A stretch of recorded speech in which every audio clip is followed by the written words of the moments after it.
Chapter 7. I blinked myself fully awake. I squinted at the cat, at her pale green eyes gazing into mine. I still couldn't get used to the idea of a cat talking.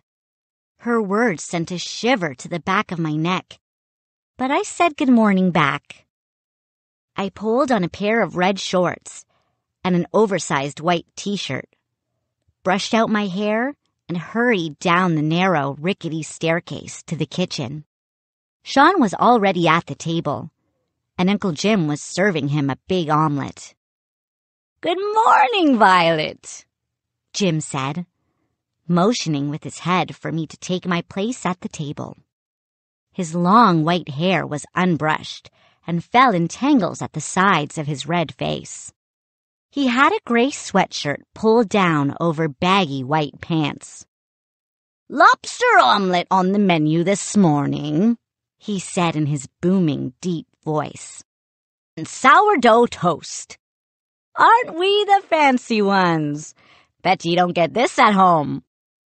"We usually have Fruit Loops," Sean said. Jim chuckled. "Did you sleep well, Violet?" he asked, scooping some of the eggs onto my plate. "Not really," I confessed. "The wind. I kept hearing all these voices in the wind. It kind of creeped me out." He scooped the remaining eggs onto his plate and set the pan down. "There are voices in the wind," he said. "The voices of all the poor sailors who never made it to shore. They're still alive, Violet. Their bodies are at the bottom of the sea, but their voices live on, carried by the wind." He narrowed his eyes at me. "I'm surprised you heard them on your first night here. Maybe you have a gift. Maybe you have a talent for hearing things most people can't hear." I shuddered. "Stop it, Uncle Jim. You're scaring me." Sean had a speck of egg on his chin. I wiped it off for him. "I looked outside this morning," he said. "The waves are really high." "I plan to take you sailing," Jim said. "But today is not the day. The ocean is growling today. That's an old sailor saying. My little boat was nearly tossed out of the water this morning." I swallowed a chunk of lobster. We never had lobster back home in Ohio. It was chewy and delicious. Celeste came striding into the kitchen with her tail straight up. "I think you made a friend in Celeste," Uncle Jim said to me. "I saw her heading up to your room last night." "I was so surprised to see her in my bed when I woke up," I replied. Celeste tilted her head at my uncle. "Admiral Jim, breakfast, please." He scooped a chunk of omelet from his plate into the cat's bowl, and she hungrily lowered her head to it. "You should put Celeste on TV," Sean said. "Or do some videos. They would go viral instantly." Jim rubbed his mustache. "Viral? Like a disease?" "Sean means Celeste could be popular," I said. "A star. She's a talking cat. She can make you rich." "I think Celeste deserves a quiet life," Jim said, eyeing the cat as she finished her omelet and licked the bowl. "After 300 days at sea, I don't think she craves any more excitement. As for treasure, my memories are my treasures now." The cat raised her eyes to Uncle Jim. "More?" she said. He laughed. "Celeste, you'll never be a star if you get fat." He filled our glasses with cranberry juice.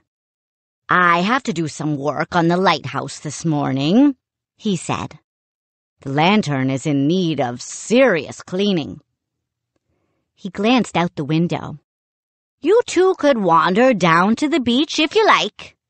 But be careful. The tide is in and the waves are high, and the rocks down to the sand can be very slippery." Sean and I exchanged glances.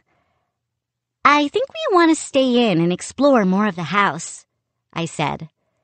Again, I knew we were both thinking about that locked room. "Good idea," Uncle Jim said.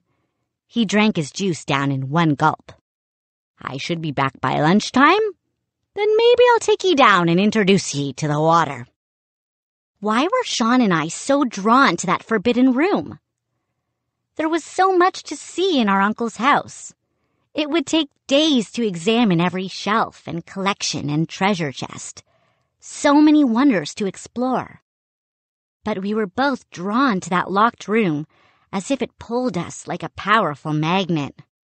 We watched Uncle Jim stride along the narrow, sandy path that led to the entrance of the lighthouse next door.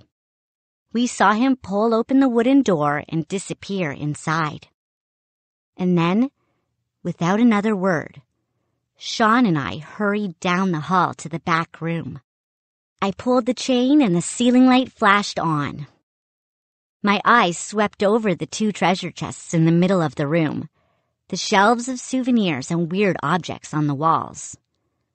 My heart began to pound a little faster as my eyes stopped at the rusted lock on the door of the forbidden room. "Hey, check this out!" Sean held up a round, greenish object he had taken off a shelf. I took a few steps closer. "Is this a real shrunken head?" Sean said. He held it by the hair and waved it at me. It was about the size of a grapefruit. "Oh, gross!" I said. "Put it down." "Yes, it looks like a real human head." "All shriveled," Sean said. "But it still has its eyes. Where do you think Uncle Jim got it?" "Put it down," I insisted. "I'm sure he has a totally creepy story he'll tell us about whose head it is and how he got it." "Cool," Sean said. He lowered the head to the shelf. Sean followed me across the room. We both stared at the old lock on the door against the back wall. "Are we going to do this or not?" I asked. "We have to," Sean said. "I hate mysteries, and so do you. We have to know what's hiding in there."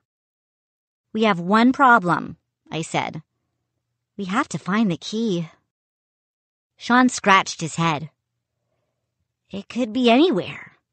It could be hidden in this room, or anywhere in the house. How could we ever find it?" I wrapped my hand around the lock. It was so rusty it scratched my palm. I gave it a sharp tug, and the lock fell apart. Startled, I jumped back.